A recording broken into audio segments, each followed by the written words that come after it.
muchas gracias a la doctora Fortuny.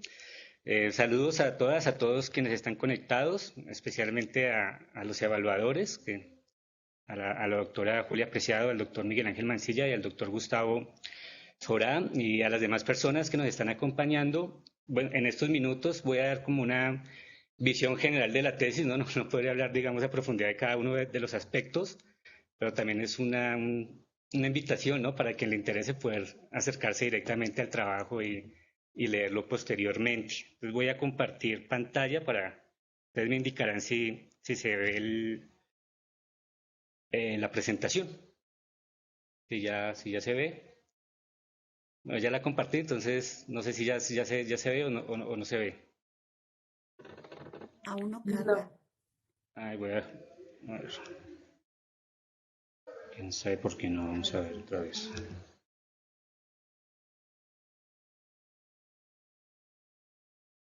No se ve, ¿cierto?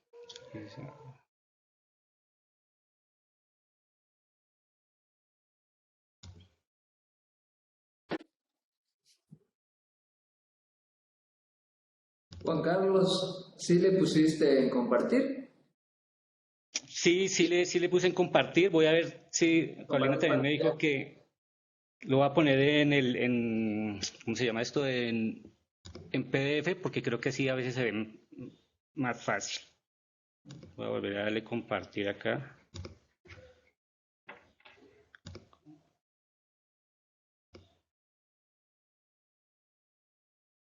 Creo que ya, ¿cierto? Ahí está. Voy a darle aquí modo pantalla completa. Yo creo que ya se ve completa, ¿cierto? Muy bien, Perfecto. gracias. Bueno, ya como indicó la doctora Fortuny, el título es Una historia del libro evangélico en Hispanoamérica, Ciudad de México y el Río de la Plata, siglo XX. Esta es la pregunta de investigación final. ¿Cómo participaron los agentes culturales confesionales dentro del campo editorial en castellano durante el periodo 1920-1989? Y esa pregunta me lleva a un objetivo que es caracterizar los avatares que tuvieron estos agentes religiosos en la construcción histórica de un espacio sociocultural transnacional, podríamos decir continental, inclusive iberoamericano, porque la tesis está guiada a partir de una producción editorial en castellano. Tomo como referente a los grupos evangélicos, siendo, digamos, estos unos grupos que por lo general en la historiografía se han visto un tanto subalternizados, ¿no? Frente a una hegemonía mucho más poderosa del catolicismo en sus diferentes vertientes. La historia vincula la historia del libro, la edición y la cultura y la lectura, perdón, y la historia del hecho religioso, principalmente de los grupos evangélicos, y por lo tanto se constituye en una parcela de la historia cultural del protestantismo o el mundo evangélico, entendido en una tipología básica como el protestantismo histórico, los grupos más evangelicales, que son productos de misiones de fe y que tienen unas características particulares, y los pentecostalismos, ¿no? Básicamente lo que entenderíamos por ese mundo evangélico.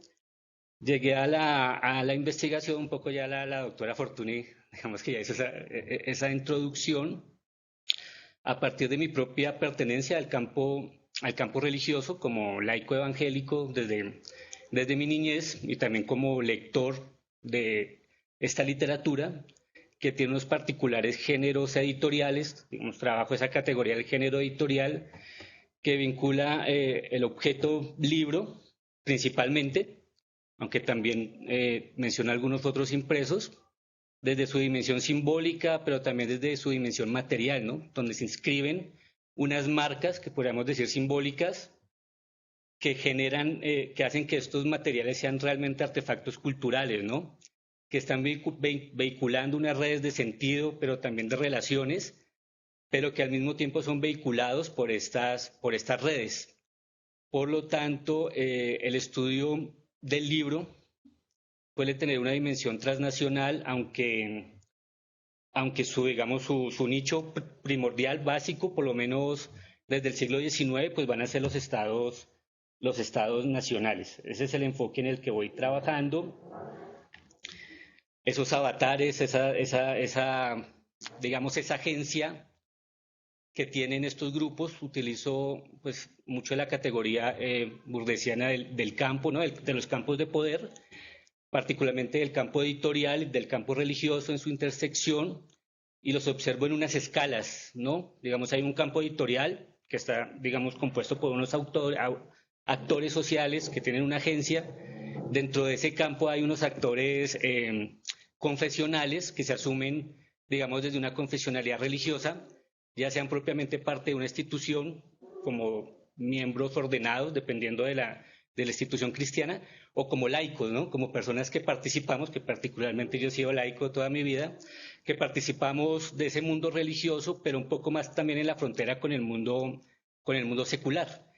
Y esos son unos agentes que tienen, digamos, un tratamiento particular, los agentes culturales o los productores culturales dentro del mundo religioso. Y ahí ubico unos subcampos. Entonces, hablo en mi tesis del campo editorial evangélico hispanoamericano, pero como una parte, una parcela de un campo más amplio que es el campo confesional.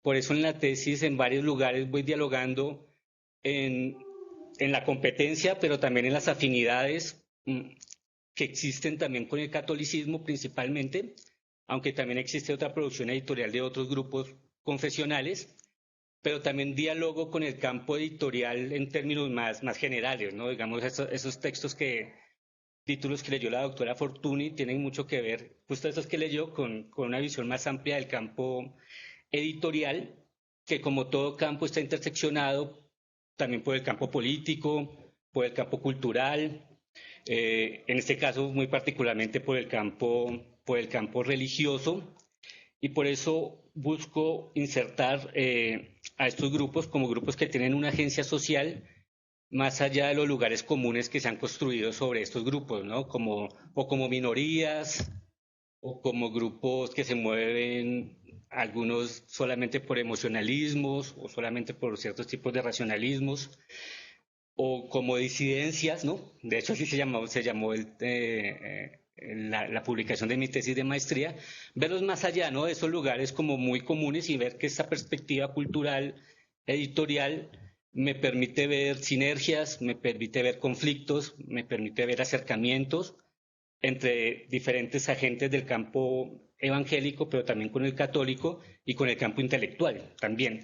Si no es una tesis propiamente de historia de los intelectuales o de historia intelectual, considero que sí dialoga bastante, pensando en la historiografía, con otras tesis que se han venido construyendo sobre la historia de las ideas protestantes en América Latina, pero que remarcaba en la introducción que esas tesis suelen o han solido quedarse muy en ciertas vertientes del mundo evangélico, sobre todo las más progresistas, en un afán también interno, digamos, de validar, ¿no? su presencia en el continente. Y aquí intento reconstruir o busco reconstruir un campo de poder, pero un campo de poder matizado, ¿no? No es de esas miradas maniqueas que tradicionalmente se miraban como conservador, liberal, progresista, izquierdista, sino ver que hay unos matices, unos encuentros, unas fronteras, podríamos decir a veces porosas, en esas formas de identificarse. Como es una perspectiva histórica, tengo muy presente las dos categorías de la historia, ¿no? El tiempo y el espacio.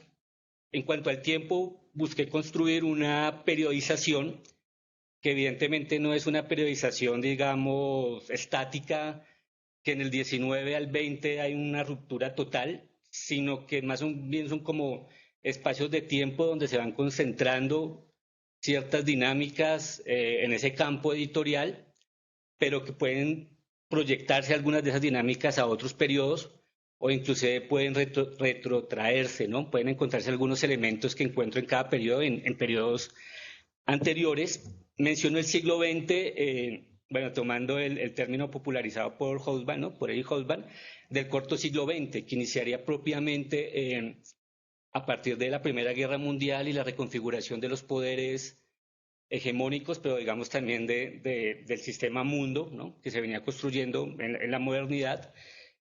y corto a finales de la década del 80, perdón, del 90, teniendo en cuenta que ahí se puede encontrar digamos, unas regularidades que nos permiten hablar de un gran periodo. Pero también hay que pensarlo en términos de transformaciones, por ejemplo, tecnológicas. Y ahí se puede mencionar también que ya a finales de la década del siglo XX cronológico, ¿no? Que termina en el cero, empieza a haber también una transformación en los soportes muy fuertes, ¿no? Hacia el mundo digital. Una transformación de lo que Anthony Grafton llamaba la grafósfera, ¿no? Donde ya lo impreso, que empieza a ser cuestionado, pero relativizado su peso, su poder simbólico por otros grandes medios de comunicación en el siglo XX, ¿no? La radio, la televisión, el cine. Eh, Aunque entran esos otros medios durante el siglo XX, todavía hay una fuerza, y hoy también, ¿no? Del formato material, ¿no? Del formato impreso. Entonces, marco ese gran periodo, y como es un gran periodo, busco construir una periodización que, en términos históricos, nos permita ver continuidades, transiciones, rupturas. En el primer capítulo hago unos antecedentes, bueno, en esta periodización mencionó los antecedentes más directos y los antecedentes, digamos, más a largo plazo. A largo plazo, planteo cómo desde los mismos orígenes de la imprenta, ¿no? De tipos móviles, el mercado confeccional dinamizó todo lo que sería lo que Benedict Anderson llamaría el capitalismo de imprenta, ¿no? Y cómo ya empieza a haber todo un sistema de competencia, pero también de sinergias desde el siglo XVI entre la edición católica y la protestante, pero que en nuestro contexto, en nuestro continente, hay algo hay algo de esa radiación, de esa competencia, pero a partir de los libros prohibidos, ¿no? Sobre todo de los libros que llamaban luteranos en esa época. Sin embargo, me concentro más en los antecedentes más directos que yo marcaría a finales de la década de 1860, coloco el 1870 como para dar un marco, que tiene que ver ya propiamente con los primeros proyectos misionales, la presencia de las sociedades bíblicas y de las sociedades misioneras con toda su estrategia impresa, por un lado, ¿no? Del mundo anglosajón, y aquí en esta primera parte demarco mucho la relación entre imperio e impreso o libro religioso, pues llámese imperio español, llámese imperios coloniales protestantes, ¿no? Británico, eh, holandés, etcétera, pero que ya en esta época no podemos hablar solamente de un direccionamiento digamos, de que el libro religioso sea solamente o corresponda solamente a una herramienta de la expansión de los poderes coloniales, sino que también empieza a haber una producción y una preocupación por producir literatura evangélica en diferentes géneros. Pueden ser géneros litúrgicos, pueden ser géneros eh, ensayísticos, todavía no mucho, pero sí narrativa. Va a haber mucha narrativa en esta época de agentes locales, ¿no? Que empiezan a ver como esas sinergias con el mundo anglosajón que nos trajo, digamos, esa literatura. Ya entrando propiamente en la tesis, abajo ustedes pueden ver en la presentación los 6 capítulos. Cada uno de estos capítulos, no de manera lineal, se va, digamos, ubicando en un marco cronológico dentro de esta hipótesis, ¿no? Digamos que una periodización también es una hipótesis, por un lado. Por otro lado, aparte de la dimensión temporal, también pienso en la dimensión espacial, y la tesis tiene una dimensión, podríamos llamar una dimensión cartográfica, ¿no? Una cartografía buscando ubicar los principales polos editoriales o de proyección de esta cultura impresa, y ver cómo en el tiempo como que van emergiendo unos centros y van disminuyendo a partir de las fuerzas políticas, económicas, geopolíticas, sociales, culturales, pero también a partir de decisiones propias de los agentes que están vinculados en este mundo, ¿no? Entonces ahí están los capítulos, ahorita voy a mencionar cada uno en particular. Quiero mencionar los subperiodos que voy construyendo. La década del 20 y del 30, en mi hipótesis, considero que es la articulación de este campo editorial evangélico. si bien existía una producción anterior, como ya he mencionado, no se articulaba propiamente en unas relaciones que tuvieran un espacio propio, ¿no? Aquí como que lo empiezan a construir. Iría un segundo subperiodo que iría de las décadas del 40 a inicios de la década del 70 del siglo XX, donde propongo que haya una consolidación de este campo, o sea, donde ya hay digamos, hay unas relaciones inclusive más institucionalizadas, más claras, y como voy a mencionar más adelante, que es lo que más me interesa, ya unas relaciones que podríamos llamar sur-sur, sur global, sobre todo entre el sur y el norte de nuestra región latinoamericana.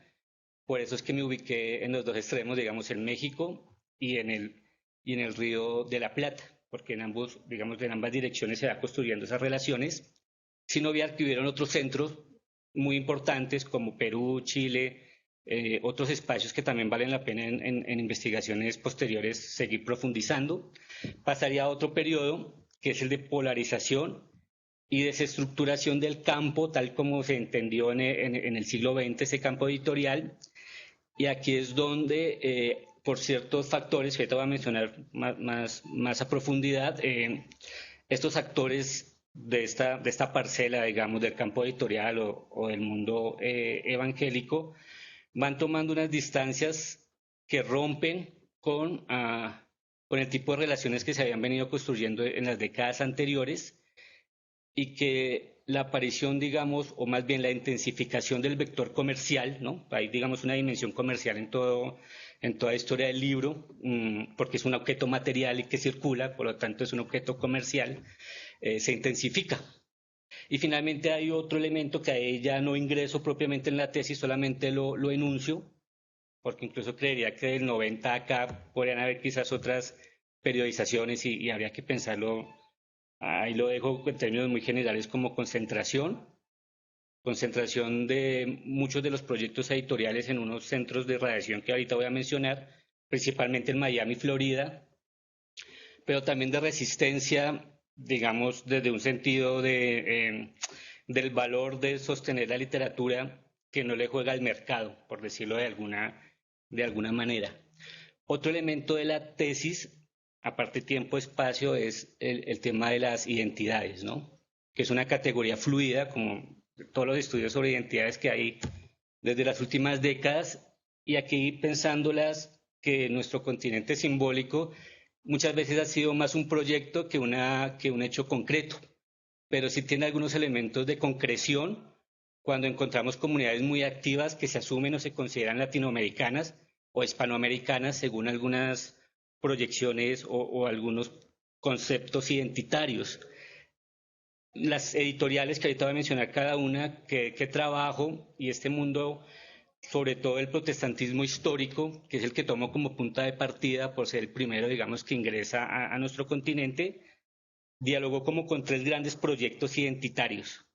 Un americanismo que tiene, digamos, su base, que es muy plural, por un lado, desde los ideales panamericanos, que busca vincular a Estados Unidos y al resto del continente, digamos, en unas relaciones más interamericanas, pero casi siempre con el sello o con el poder del norte, y otro americanismo que viene a ser crítico, ¿no? Sobre todo a finales del siglo XIX, comienzos del XX, y que tanto en México, en Uruguay, en Argentina, posteriormente también con los movimientos de la reforma universitaria, se va gestando ese pensamiento de una América pero crítica a los valores anglosajones, que a la vista de gran parte de la intelectualidad americanista o latinoamericanista también, se podría llamar así en ese momento, representaban algo con lo que había que luchar, ¿no? Por ejemplo, el tema de lo pragmático que puede ser la cultura anglosajona según su visión, y también el tema de la desaparición, digamos, de la espiritualidad propia de nuestro continente. Después transita un hispanoamericanismo, que ahorita lo voy a mencionar más adelante, me concentro de qué manera se comprendió esa relación, y esto me da para mencionar algo muy importante, y es la presencia, ausencia de España en este mundo impreso. Por eso les decía que no se puede pensar solamente en términos hispanoamericanos, sino también iberoamericanos, porque digamos las particulares formas de relación entre iglesia y Estado en España y las relaciones que ustedes saben históricas que se han mantenido hasta el día de hoy con la madre patria, generaron ciertas disputas por las raíces identitarias. Entonces, si al americanismo se le criticaba a los protestantes por ser, entre comillas, enclave de un colonialismo estadounidense, había que buscar otras fuentes donde beber, ¿no? Y esas se van a encontrar principalmente en España, pero también en el mundo latino, europeo, sobre todo en Francia también, de una manera muy fuerte. Y finalmente, ya en el último periodo, abordó el latinoamericanismo, que no es el mismo propiamente de las décadas del 20, del 40, sino que está muy animado políticamente, ¿no? Está muy animado políticamente, sobre todo con los movimientos del tercer mundo, del tercermundismo, y en nuestro continente con lo que radió la Revolución Cubana desde 1959. Ese, digamos, es el marco.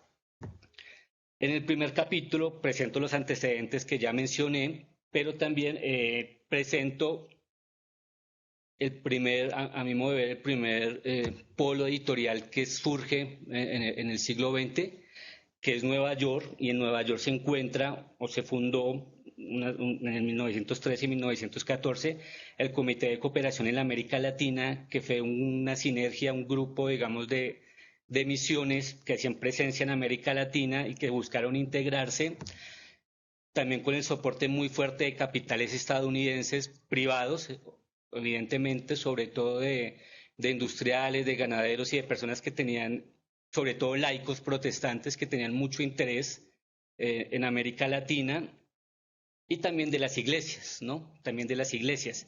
¿Y cómo sé digamos, de estas fuerzas del capital? Porque la misma revista es una vitrina, La Nueva Democracia, que es la revista que funda el Comité de Cooperación en la América Latina. Es una revista que se inserta en el mundo de las revistas panamericanas, ¿no? Del Boletín Panamericano y de otras revistas, donde se está moviendo, digamos, los intereses económicos, políticos, religiosos. En la portada ustedes ven que habla de sociología moral, de ciencia, de lo artístico, etcétera. Y puse la portada de la revista porque es muy diciente de ese interés interamericano, ¿no? Entonces aparece Colón, San Martín, Bolívar y Washington, ¿no? Todos en el mismo, como en ese orbe que busca hacer la América, ¿no? Unida, ¿no? Panamericana. Hay una figura fundamental, va a ser Samuel Guy Inman, que fue un misionero, pero no solamente un misionero, sino diplomático y un promotor del interamericanismo, ¿no? Del diálogo entre las Américas. Otros historiadores ya han abordado la figura de Inman. Hay un historiador costarricense que falleció hace unos años, Arturo Piedra, mostraba cómo ese interamericanismo en el fondo todavía encontraba algunos elementos imperialistas y hay como una serie de contradicciones, pero que si las destapamos no son tanto contradicciones, sino las agencias particulares de los misioneros, ¿no? De quienes asumen, digamos, su papel como estandartes de la cultura estadounidense o de quienes son críticos.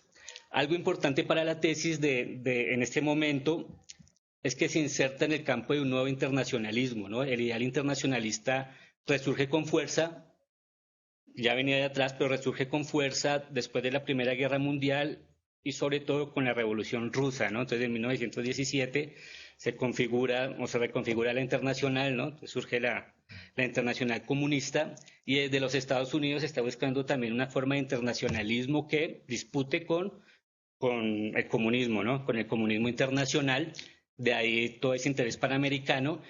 Y de ahí que la Nueva Democracia o el CCLA, como son sus siglas en inglés, el Comité de Cooperación en Nueva York, construya un depósito de libros en el cual facilitan a toda América, digamos, dadas sus redes y sus posibilidades editoriales, pero también y de distribución sobre todo, una serie de literatura que pues en castellano, sobre todo producida en Estados Unidos, en educación. Bueno, ahí coloco las bibliotecas, no las voy a leer porque que no sería todo el tiempo, pero hay ese esfuerzo, digamos, de conquistar un poco de esa literatura producida en los Estados Unidos y en menor medida también en España, en nuestro mundo hispanoamericano, y que uno sí ve, digamos, todo un esfuerzo. Ustedes ven estas bibliotecas porque no solamente es venderlo, sino generar un orden, ¿no? Un orden de lectura.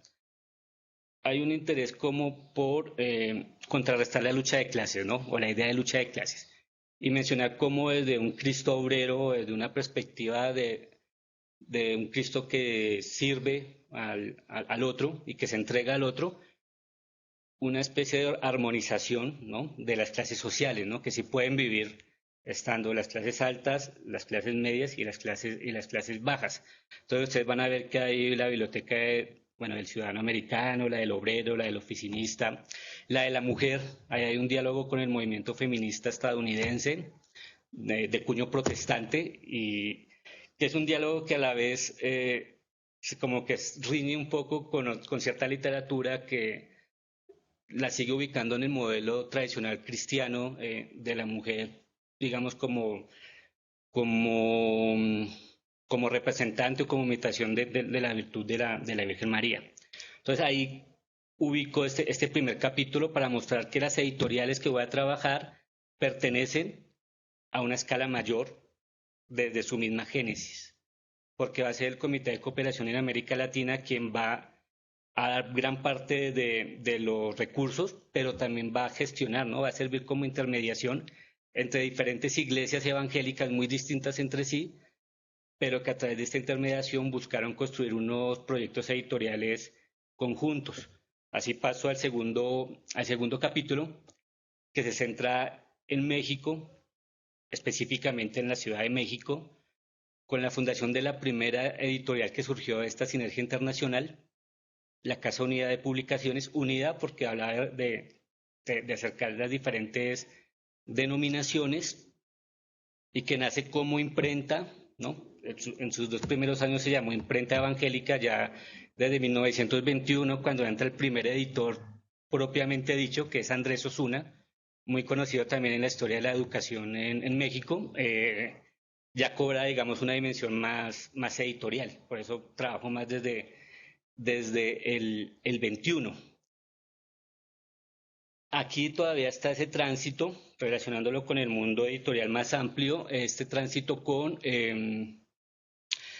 entre un editor que todavía no, o la figura de un editor que todavía no es distinto totalmente del impresor o del librero, ¿no? Entonces, este tipo de emprendimiento, por ejemplo, es una imprenta que produce principalmente el periódico que también habló la doctora Fortuny, El Mundo Cristiano, duró 10 años, porque no logró generarse esa sinergia como se quería, que también producía otro material para las iglesias, sobre todo para asuntos de culto, ¿no? También sobre formación infantil, en otras palabras, para la reproducción de una cultura y una confesionalidad, pero al mismo tiempo es una librería que empieza a importar ya desde adentro, no desde las sociedades externas, sino desde adentro, materiales y en este caso, en la primera década, sobre todo materiales educativos, porque en este periodo, digamos que hay una afinidad, no digamos una relación formal, pero sí una afinidad entre ciertos elementos del protestantismo histórico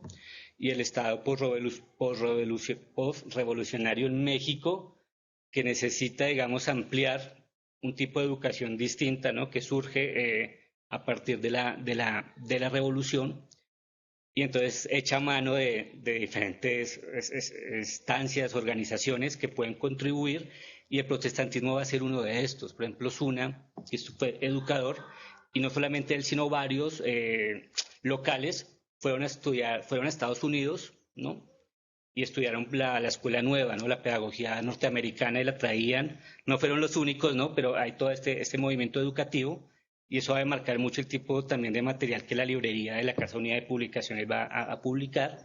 En los primeros años publican ya editan propiamente sobre todo material para las iglesias, pero en la década del 30, cuando ya surge propiamente una figura del editor, entre comillas, digamos, moderno, que en este caso sería Gonzalo Báez Camargo, un metodista que participó como otros protestantes liberales o afines a las ideas liberales en la Revolución Mexicana y empieza a construir ya las primeras colecciones, ¿no? La colección es muy importante metodológicamente, digamos también epistemológicamente, para entender el orden de la lectura, el orden de la escritura, el orden de la lectura, los órdenes identitarios, porque estudiar los libros, digamos, el formato libro es un tanto distinto que estudiar la prensa o las revistas, ¿no? En este sentido no se estudia el libro solamente como un artefacto aislado, sino en unos órdenes simbólicos y materiales.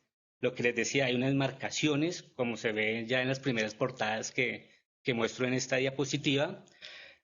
Gonzalo Báez Camargo promueve con la asesoría y con la intermediación del CCLA, del Comité de Cooperación Latinoamericana, unas colecciones de libros. Y aquí hay algo muy importante y es que construye o idea un sello editorial de la misma Casa Unida de Publicaciones proyectada al diálogo con el mundo secular. Cuando digo el mundo secular es aquel que no pertenece específicamente al ambiente de las iglesias, ¿no? Y que busca dialogar con las corrientes, digamos, fuertes de ese periodo que sería el nacionalismo cultural mexicano, ¿no? Que es un interés, un ideal de las nuevas élites que van emergiendo para la reconstrucción moral, o la reconstrucción, más bien la proyección del México moderno, ¿no? Posterior a la fase armada de la Revolución Mexicana. Y esto es muy particular porque ese sello de Ediciones Alba, si ustedes ven la portada y uno lo contrasta con otros materiales de la época, de la década del 30 o finales del 20, va a tener un lenguaje gráfico muy similar, ¿no? Yo no soy especialista en tipografía, en este tipo de cosas, pero sí se nota que está ese lenguaje en los tipos de letras, en los colores. Por ejemplo, ustedes pueden ver cartillas de la SEP y van a encontrar como unas tonalidades, unos tipos de letra muy... De la SEP es la Secretaría de Educación Pública, ¿no? En México, en el periodo de Lázaro Cárdenas, ¿no? En el periodo socialista, va a tener un diálogo muy parecido. También busqué algunas portadas de grupos, digamos, de vanguardia como los estridentistas, ¿no? Y también van a tener un lenguaje gráfico muy cercano. Y eso me lleva a pensar que esa proyección al mundo exterior, si bien los discursos de estas publicaciones no van a ser nacionalistas en su contenido, sí van a intentar vincularse al nacionalismo mexicano, ¿no? Por lo menos desde esa presentación, entendiendo que también hay una ruptura ahí en 1929-30. Se firma el primer tratado entre la Iglesia Católica o entre los jerarcas de la Iglesia Católica y el Estado postrevolucionario que se llamó Modus Vivendi. Hubo una guerra aquí en México entre algunos elementos del catolicismo y el Estado postrevolucionario. Y en ese acuerdo implícitamente también ahí está el lado evangélico, ¿no? El lado protestante, más que todo en este primer momento. Entonces las iglesias como que van abandonando poco a poco ese ideal educativo, como que se van, eso lo menciona una historiadora, Luz Yael García, se van como ensimismando, pero estos actores, y por eso les digo la importancia de los productores culturales como Gonzalo Báez Camargo, no, digamos, no se retrae a ese ensimismamiento de las iglesias, sino que busca, ¿no? Interpelar a la sociedad con estos libros y entran en unas ópticas del internacionalismo que les decía, ¿no? Por ejemplo, la colección Fraternidad es una colección que ahí aparecen algunas portadas con títulos como La verdad y los errores del marxismo, comunismo y cristianismo y comunismo, etcétera, que van a ingresar a toda la óptica del antitotalitarismo, ¿no? Y que va a ser crítico porque tienen un temor de que digamos, el proyecto socialista en México termine vinculándose con el comunismo internacional, ¿no? Con el socialismo internacional. Mientras que, si ustedes ven las portadas de abajo, son mucho más rústicas, elementales. Esas eran las que circulaban, los tipos de libros que circulaban dentro de las mismas iglesias, donde no había tanto un interés de proyección comercial, cultural hacia afuera, sino más de poder reproducir la identidad, ¿no? Propia. En el tercer capítulo, la librería editorial La Aurora, entonces me traslado al Río de la Plata, ahí hay un mapa, porque a veces en México desconocemos mucho el sur y viceversa. Entonces, el Río de la Plata es una región comercial, pero también es una región en un sentido identitario, ¿no? Por ejemplo, el tipo de español, ¿no? Que se utiliza, o de castellano mejor, el tipo de castellano. Ahí planteo, hay varios mapas, no los incluí todos en la tesis, incluyo algunos para mostrar que hay que entender este mundo evangélico como región, ¿no? Un lado es, o sea, el lado sur es Argentina, como dicen en el mapa, ¿no? Y hacia el norte es el lado, o sea, más bien hacia el oriente es el lado uruguayo, ¿no? Ahí me ubico en la librería y editorial Aurora, que también surge del CCLA, de uno de los congresos. El CCLA hizo congresos panamericanos, hizo tres muy grandes, 1916 en Panamá, el 25 en Montevideo, Uruguay, y el 29 en La Habana, y los hicieron en unos sitios muy estratégicos, digamos, para las relaciones interamericanas en ese momento, que no podría profundizar ahora. En la tesis menciono sobre todo las discusiones sobre literatura que se dieron en esos proyectos, accedí a las actas y las discusiones sobre literatura. De Montevideo surge al año siguiente la librería y editorial Aurora, que también buscó vincular a distintas iglesias evangélicas, con la particularidad aquí me parece muy importante que vincula tanto a iglesias de orden misionero, que venían de los Estados Unidos principalmente, ¿no? Con un propósito proselitista, la palabra proselitista no en un sentido peyorativo, ¿no? Sino de avance, pero también de las iglesias que se van formando a partir de la emigración, porque hay que recordar que en este periodo, finales del 19, comienzos del 20, la extensión de la economía agroexportadora implicó para los gobiernos, tanto de Uruguay como de Argentina, con sus matices y diferencias, promover la inmigración, ¿no? El elemento principalmente europeo. Entonces, en el Río de la Plata surgen muchas iglesias de orientación que algunos denominarían étnica, pero que tesis como esta demuestran que no es que estuvieran aisladas, sino que, por ejemplo, en un proyecto como la librería editorial Aurora, los grupos de ascendencia italiana, por ejemplo, como los valdenses, que es una comunidad que trabajé y en la que estuve, se vinculan con los de herencia, con los que vienen de los Estados Unidos, generando un mundo muy diverso, muy conflictivo, pero también muy lleno de solidaridades. Algo que encontré muy valioso es, por ejemplo, espacios de lectura concretos en los cuales los evangélicos se reunían con socialistas o también con republicanos españoles que emigraban, ¿no? Por el conflicto religioso en España en ese periodo y que tenían lecturas comunes y que compartían esos espacios de lectura, ¿no? Grupos de lectura, etcétera. La librería La Aurora es heredera de una imprenta que es la imprenta metodista, que seguramente en el mundo castellano fue la empresa o la productora de literatura castellana más potente en América Latina o en Hispanoamérica durante prácticamente todo el siglo XX. Y también tenía su sede de librería en Montevideo. La foto que ahí presento es de una librera a la cual le sigo la pista porque era feminista, socialista, evangélica y a partir de ella o a través de ella se vinculaban diferentes mundos, ¿no? Sí, y diferentes sujetos y actores sociales, políticos y religiosos. En este primer periodo, la edición de libros propios en la Aurora se direccionó más al tema de las traducciones, mientras que en México no tanto, ¿no? Digamos también ese peso del nacionalismo cultural llevó a que en los primeros años no se desarrollaran muchas traducciones, aunque fue Gonzalo Báez Camargo el que promovió la traducción o las primeras traducciones en la Casa Unida de Publicaciones en México.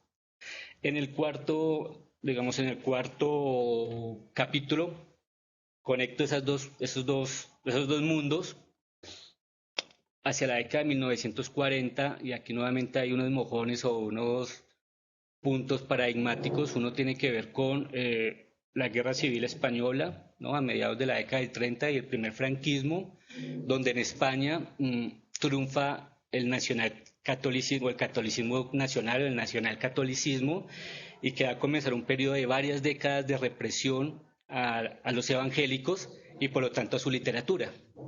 España, por lo menos desde finales a mediados de la década, desde la Primera Guerra Mundial, se ha convertido en un polo importante de circulación o de distribución, de envío de libros a Hispanoamérica. Sin embargo, eso se corta y le permite, digamos, entrar a estos agentes que están más ubicados en México, en el Río de la Plata y en otros lugares. México, sin lugar a dudas, en un sentido cuantitativo, pero también cualitativo, la Ciudad de México fue el lugar donde más empezaron a emerger editoriales, librerías e imprentas, bueno, más que imprentas, editoriales y librerías. En México se imprimió más que todo con imprentas comerciales y asimismo también en Buenos Aires, se va a consolidar porque también empieza a haber un auge, una bonanza del mercado editorial más en general en Argentina y ahí va a ser un foco muy importante de relación y aquí es donde menciono las relaciones sur-sur que toman fuerza en estas décadas y en las cuales si bien hay una financiación del exterior, lo que yo puedo ver en las cartas, en los proyectos editoriales, digamos, en la documentación administrativa de las editoriales y de las iglesias, hay un gran margen de autonomía en los editores y en los productores hispanoamericanos. Digamos, ahí también se va rompiendo esa visión que tenían, digamos, la literatura de la época sobre la producción editorial evangélica, que simplemente se reducía a ser una especie de bocina de los intereses colonialistas exteriores.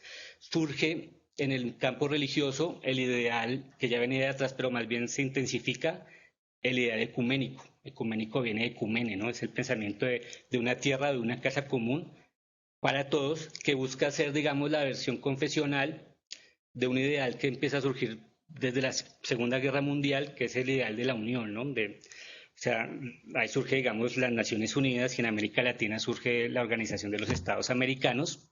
Surge ese ideal también religioso del ecumenismo y una casa para todos. Y eso va a permitir que sujetos como Gonzalo Báez Camargo o como en el Río de la Plata Luis Odell, que fue administrador, gerente de la Aurora, o misioneros que habían asumido, digamos, un compromiso con América Latina, tengan unas sinergias. Esto permite que entre las dos editoriales se construya un catálogo transnacional y que exista lo que podríamos llamar una división internacional de los géneros editoriales, que en México se va a dedicar más que todo a dos cosas, a la educación, siguiendo, digamos, esa herencia que trae, sobre todo cristiana, y en Argentina, en el sur, se va a dedicar más que todo a la teología, ¿no? Pero no teología como teología académica, sino como una cultura teológica. Pero lo que vehicula, perdón, a este catálogo transnacional es su dimensión hispanoamericanista, ¿no? Sobre todo porque sobre todo porque van llegando los refugiados, ¿no? De las iglesias evangélicas y hay toda una lucha por pensar un protestantismo hispánico que sea alternativa al hispanismo católico, del nacionalcatolicismo. Menciono también el tema de los traductores, como la Juan traducción. Carlos, Sí, señora. te interrumpo porque han pasado ya casi 40, un poco más de 40 minutos Ah, bueno, voy cortando, voy para cerrando. que vayas Listo. cerrando. Vale. Exacto. Sí, vale. Gracias. Gracias. Disculpa la No, interrupción. tranquila, no, tranquila. Entonces están Ah, las transferencias culturales que lo abordo, muy importante para entender esa construcción de una identidad que busca ser local o regional, pero que se conecta de manera problemática y compleja con otros horizontes. Esto ya lo mencioné un poco en el cuadro. El quinto capítulo trabajo ese tema de la politización y cómo esa politización lleva a que hayan unas afinidades tanto con los movimientos anticomunistas, y sobre todo liderados desde Estados Unidos, como con la nueva izquierda, que es una nueva forma o una rearticulación del ideal revolucionario en el mundo de las izquierdas. En la editorial, en la Casa Unida de Publicaciones va a ser un periodo muy de crisis, mientras que en el sur, ¿no? En la Aurora, va a ser el momento de mayor auge. Y ustedes van a ver que va, sobre todo una inserción en el mercado del libro secular. Aquí solamente quería mostrar estas últimas diapositivas, porque si bien hay un lenguaje revolucionario, ese se corta en el 73, ¿no? Entre el 73 y el 76, que inicia la dictadura en Argentina, finalmente trabajó el tema de la globalización y esas dinámicas entre el mercado, centralizado en Miami, como un enclave capitalista frente a la Cuba socialista, y la participación de estas editoriales en la Feria del Libro de Frankfurt, que va a ser fundamental para cambiar las relaciones de poder, digamos, en esas transferencias culturales. Al final hago un comparativo de las dos editoriales. Estos son los archivos y bibliotecas, repositorios en los que trabajé. Bueno, aquí quería presentar un poco una experiencia que tuve justamente con los valdenses, en el que yo como investigador, no solamente ellos me generan algo a mí, sino yo algo a la comunidad y pudimos dialogar y pensar cómo estas comunidades que tradicionalmente no están por fuera del panorama de los estudios latinoamericanos se sienten y hacen parte también de la historia cultural simbólica latinoamericana. A modo de conclusiones, podemos decir que esta cultura impresa o este mundo editorial, este campo editorial, perdón, para utilizar la misma categoría, participó de las grandes discusiones de la historia de las ideas en América Latina, ¿no? Y esto es algo que la academia tiene como muy olvidado, pero no solamente la academia, sino las mismas iglesias, ¿no? Las mismas comunidades no han entendido cómo, sobre todo desde el protestantismo histórico, se buscó bueno, ingresar a estas discusiones, como también las diferentes relaciones entre iglesia y Estado participaron en la configuración del campo. En mi cartografía ya la mencioné, y cómo estudiar estos procesos a escala transnacional, no solamente comparativa, sino de conexiones, nos permiten entender otras dinámicas más amplias, y bueno, la importancia de esas relaciones sur-sur. Y bueno, muchas gracias por su atención y perdón por pasarme estos minutitos.